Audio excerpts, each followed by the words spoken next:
রাজবাড়ির গোয়ালন্দের নাম শোনা মাত্রই এখন মানুষের মনে এক অদ্ভুত ভয়ের স্রোত বয়ে যায়। কারণ এখানে যা ঘটেছে তা বাংলাদেশে আগে কখনোই দেখা যায়নি।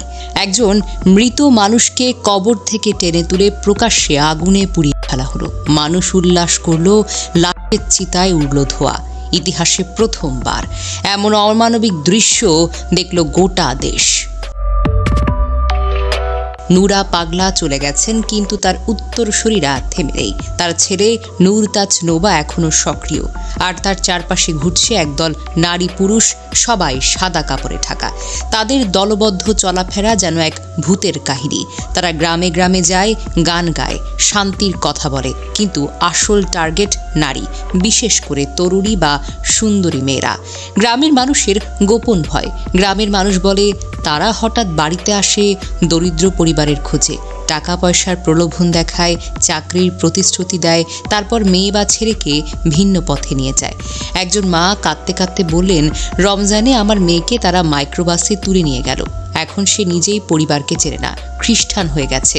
আরেকজন মেয়েকে কোনোভাবে ফিরিয়ে আনা গেছে, কিন্তু তার মনেও থেকে গেছে বিভ্রান্তি।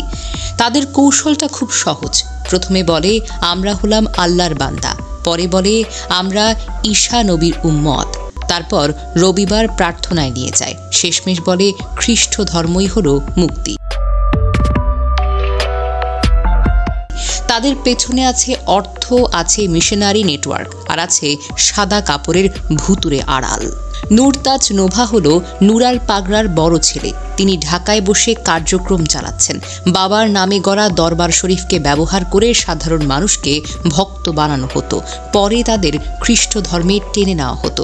তাদের চক্রে অন্তত 24 জন সক্রিয়। শীর্ষে রয়েছেন দুর্গাপুর গ্রামের আম্বিয়া বেগম ও শরীফুল ইসলাম বাবু। গ্রুপটি দলবদ্ধভাবে নারী পুরুষকে লক্ষ্য করে। তারা বাউল গানের ছদ্মবেশে গ্রামে গ্রামে ঘুরে 40 দিনের কঠোর উপবাস ও মানসিক নিয়ন্ত্রণ কৌশল ব্যবহার করে। শুধু পানি ও ফল খেয়ে তারা মানুষকে মানসিকভাবে প্রভাবিত করে। স্থানীয় সূত্র বলছে তারা খোলাখুলি নামাজ পরিত্যাগ করে রবিবারের প্রার্থনায় নিয়ে যায়। ধর্মান্তরা ধীরে ধীরে নিজেদের মুসলিম পরিচয় হারায়। স্থানীয় ইমামরা ও ধর্মবক্তারা বারবার সতর্ক করার পর তারা আবারও একই কার্যক্রমে ফিরে যায়।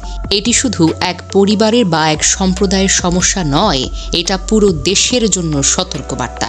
এই চক্র কেবল মানসিক মূল্যবোধকে নয়, ধর্মীয় পরিচয় ও পারিবারিক বন্ধনকেও আঘাত করছে। সরকার, প্রশাসন, স্থানীয় আলেম ওলামা এবং পরিবারগুলোকে সক্রিয়ভাবে পদক্ষেপ নিতে হবে, যাতে এই ধরনের বিভ্রান্তি ও ধর্মান্তকরণ চক্র বন্ধ করা যায়। সমাজ ও পরিবারকে রক্ষা করতে না পারলে কালো ইতিহাস আমাদের উপর ছাপ হয়ে উঠবে।